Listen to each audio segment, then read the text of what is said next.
Welcome to Owning Your Seat, Overcoming Imposter Syndrome, and Leading with Confidence. I'm Jamie, the founder of Aspire Consulting and a leadership development coach with over 25 years in the tech industry. I've experienced success throughout my life at various levels. I was a Division I collegiate athlete. I moved up quickly in the ranks of leadership early in my career, and most recently served as a senior leader in one of Microsoft's largest global partners. However, I've found myself quietly battling imposter syndrome several times throughout my career, especially when stretching into new roles. Now, a few years ago, through the We Are the Women program, which focuses on sustainable self leadership, I learned how to address many of these challenges that face high performers with burnout and imposter syndrome. And this topic matters to me because not only have I lived through it, but I know a lot of other people who get caught up in this cycle, truly believing that they're the problem, when in fact they've just not been given the tools or skills to effectively lead themselves through these periods of growth. As a We Are the Women certified coach, much of the content that I'm going to share today pulls from their neuroscience backed methodology, and it's proven to have worked with thousands of women. I want to pause on why this conversation matters so much. Research consistently shows 70% of people experience imposter syndrome at some point in their careers. That's across different roles, industries, and levels. It includes CEOs and elite athletes. So that means if you've ever felt this way, you're not an exception. You're actually in the majority. And yet, imposter syndrome is something that we rarely talk about. It tends to thrive in silence, especially among high performers who are used to being seen as capable. So, what's important to understand is imposter syndrome, it's not a personal flaw. It's not from a lack of confidence or a sign that you don't belong in the room. More often, it shows up during periods of growth, when we're stretching, learning, stepping into greater visibility. So, this isn't about fixing yourself, it's about giving language, awareness, and choice to something that many people experience quietly. Once we name it, we can work with it instead of continuing to believe that we are the problem. So today we're going to cover what imposter syndrome is, why it shows up for capable leaders, the common patterns that reinforce it, and practical ways to build self-trust. So let's start with grounding in what is meant by imposter syndrome. At its core, imposter syndrome is persistent self-doubt, even when there's clear evidence of competence. It's the fear of being found out, despite skills or experience or accomplishments that say otherwise.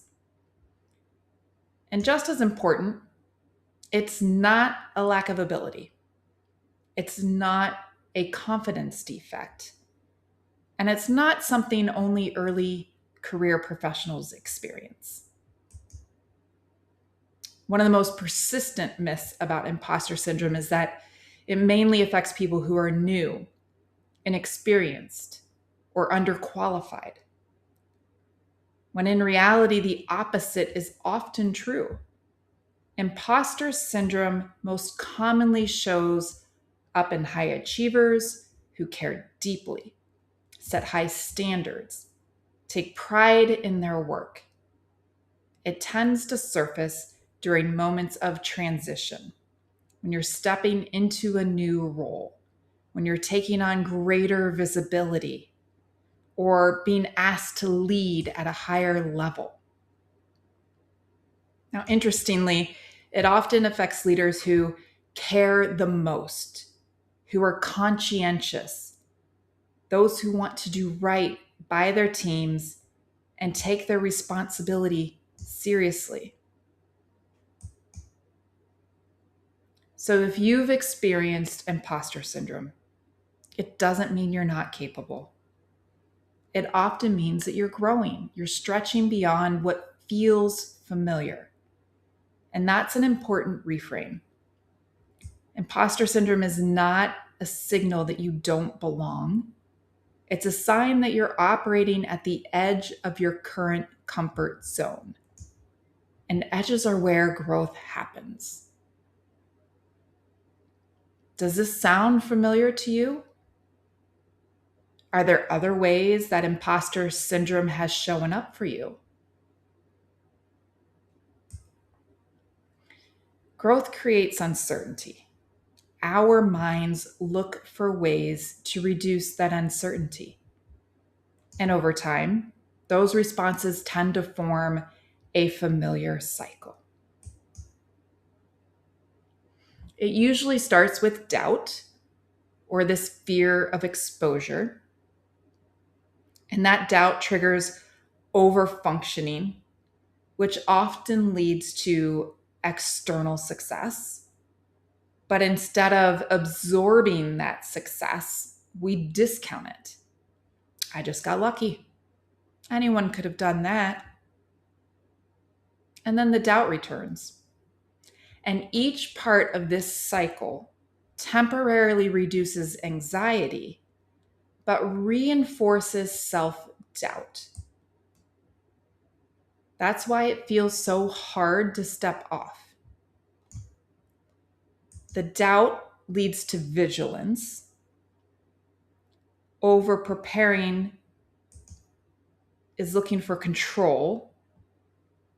Success provides some relief, but then discounting is this protection from future disappointment. When imposter syndrome sticks around, it doesn't just stay in our heads. It shows up in how we work and how we relate to others. Again, it's not a character issue. This is a learned pattern.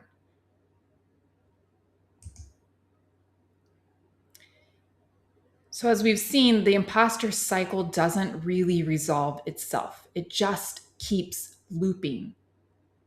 Most high performers do what they've always done to cope. They try harder. And over time, that effort turns into specific patterns. Not because something is wrong with you, but because you care deeply and you want to do well and you don't want to let anyone down. These are not flaws or personality defects. They're coping strategies that once helped us succeed. And they may now be quietly exhausting us. The three patterns that I see most often are people pleasing, where you prioritize others' needs ahead of your own, you struggle with boundaries, and you believe that your value comes from keeping others happy. Perfectionism, where you set these unrealistic standards. You tend to get your worth from doing everything just exactly right. And you're driven by this need, this requirement to avoid mistakes or criticism. And the third pattern is the overfunctioner, where you take on more than's required by this belief that, well, if I don't do it, it won't get done right. But you're typically also the glue that holds everyone else together. So you might recognize one of these. You might recognize all three. And notice that one shows up more during transitions or high stake moments. So I want you to think about which one you recognize right now.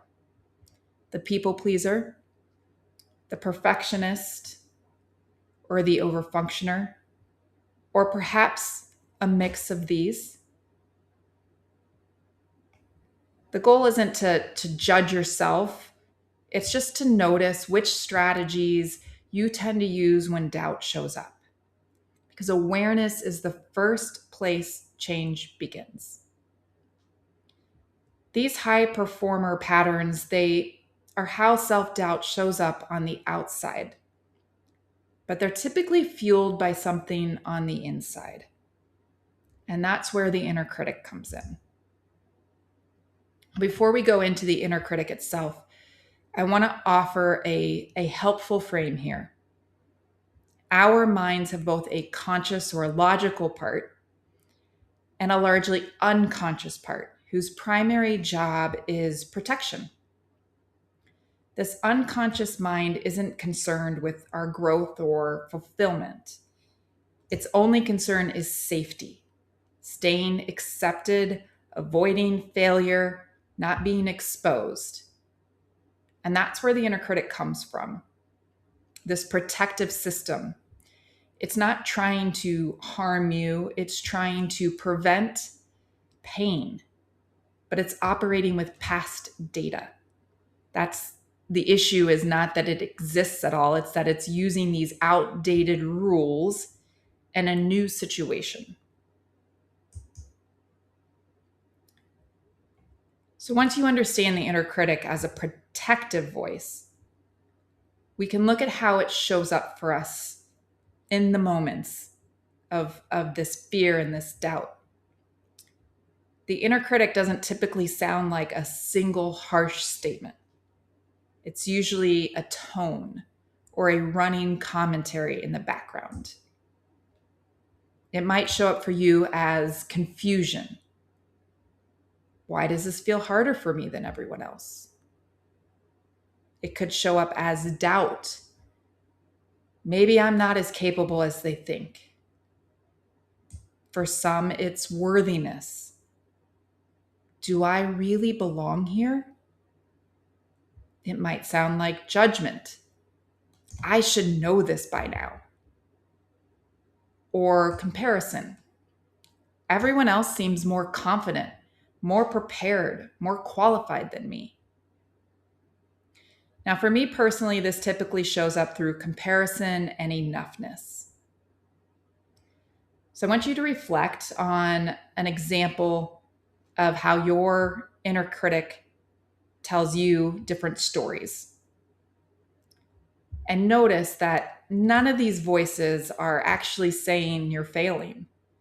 They're just trying to anticipate risk and push you to prevent it. The inner critic's goal isn't to tear you down, it's to keep you alert, careful, and accepted. The problem isn't when these thoughts appear, it's when we give them too much control, when we believe that they're fact. We put them in the driver's seat instead of the back of the car where they belong. So once we learn to recognize the tone of our inner critic, we gain the ability to respond instead of automatically reacting to that voice. So, what do we do in these moments? If the goal isn't to get rid of the inner critic or to force positive thinking, then what is it? The goal is to manage the mind skillfully, especially when we're in those moments of growth. And that's where the AAA framework comes up. The first A is for awareness. Noticing that the thought is there, not judging it, just recognizing, oh, my inner critic is active right now.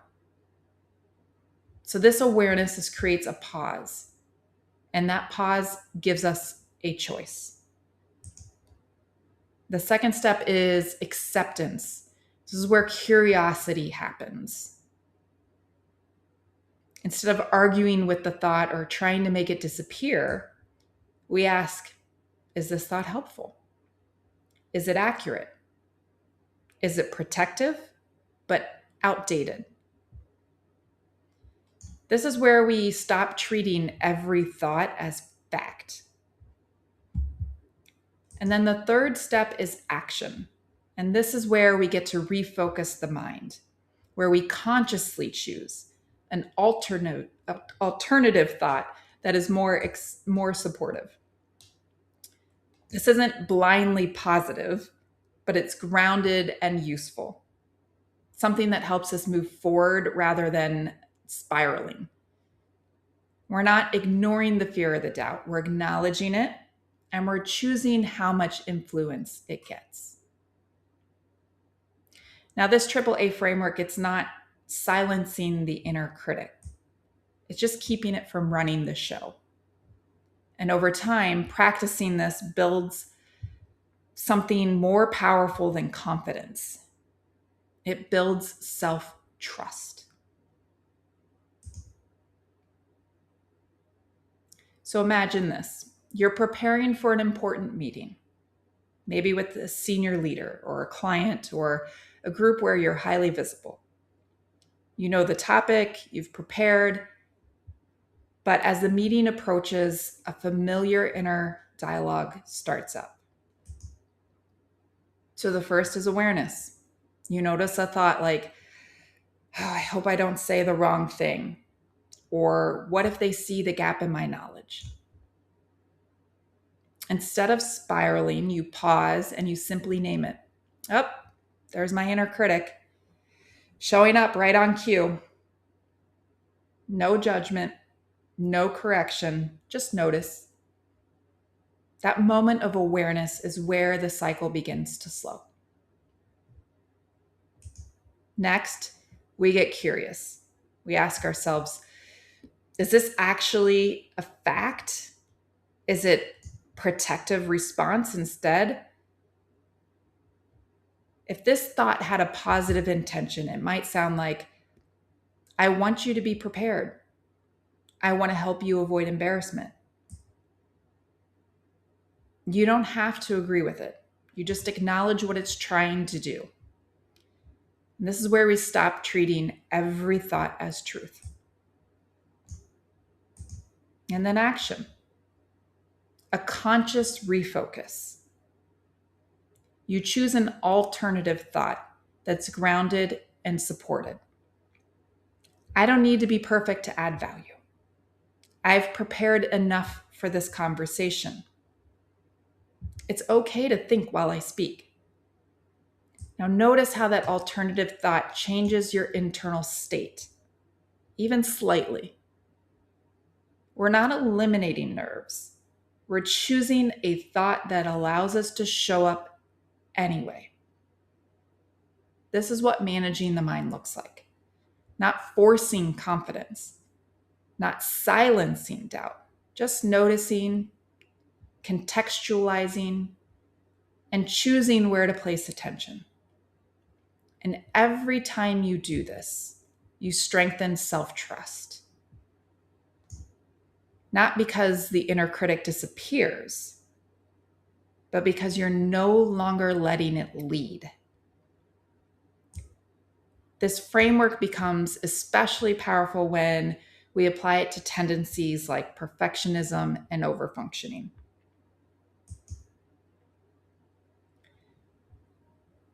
Perfectionism and overfunctioning work, at least in the short term.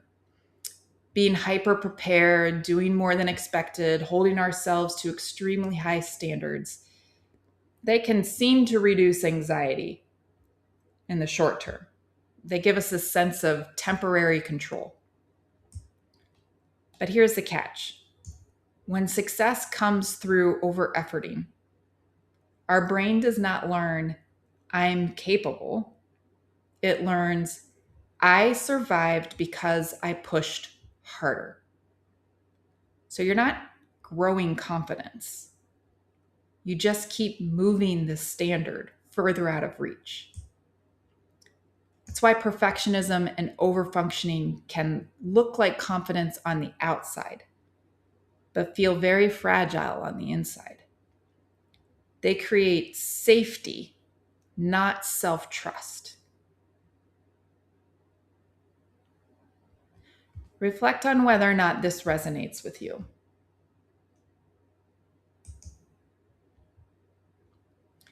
Now, perfectionism and overfunctioning, they don't build lasting confidence. Progress does. Because confidence doesn't come from getting everything right. It comes from seeing ourselves move forward, even if it's imperfectly. Realistic goals create momentum, and momentum builds belief. Each small win teaches the nervous system, I can trust myself here.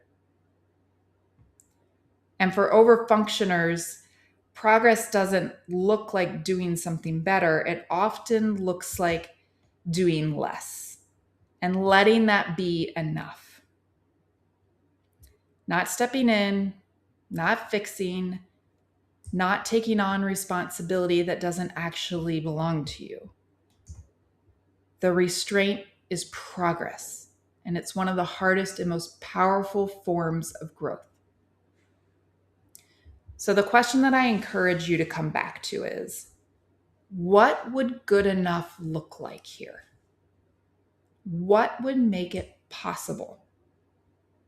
Because good enough often frees up energy for things that build confidence, like your presence, your clarity, your creativity, and trust. Progress is not about lowering your standards. It's about choosing what standards support you instead of exhaust you. Progress has a way of interrupting perfectionism. Right-sized responsibility interrupts overfunctioning, but both require the same foundation, and that's self-trust. Self-trust is not confidence, and it's not certainty. It's the belief that you can handle what comes, even imperfectly. And this matters because perfectionism, overfunctioning, the inner critic, they all thrive when we don't trust ourselves, when we believe that we have to control every outcome to be okay. Self-trust frees us from that. It allows us to take thoughtful risks, to set boundaries, to recover when things don't go as planned. And importantly, self-trust is built through experience, not positive thinking. It grows when we stay kind with ourselves as we navigate challenges. One of the most powerful shifts that we can make is how we interpret obstacles. When worth is tied to performance, blocks feel like verdicts, like evidence that we're not ready or that we're behind. But when we anchor into self-trust, blocks take on a different meaning. They become information. Success is never a straight line. It's a journey of learning, recalibration, and growth. And almost every meaningful level of growth comes with friction. Many blocks are not there to stop us. They exist to teach us something. They teach us where a boundary is needed. They teach us what clarity is missing or what alignment needs attention. When we approach them with curiosity instead of self-judgment, they become stepping stones, not roadblocks. And this is what self-trust looks like in action. Trusting that you can learn from the block without turning it into a statement about your worth or your abilities. So I'd like to close today with a brief reflection that pulls everything together. Remember, there's no right answer here, just awareness and choice.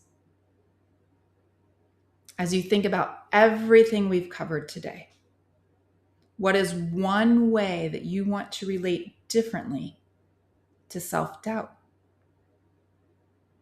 And what is one small way that you could practice self-trust the next time self-doubt or pressure show up?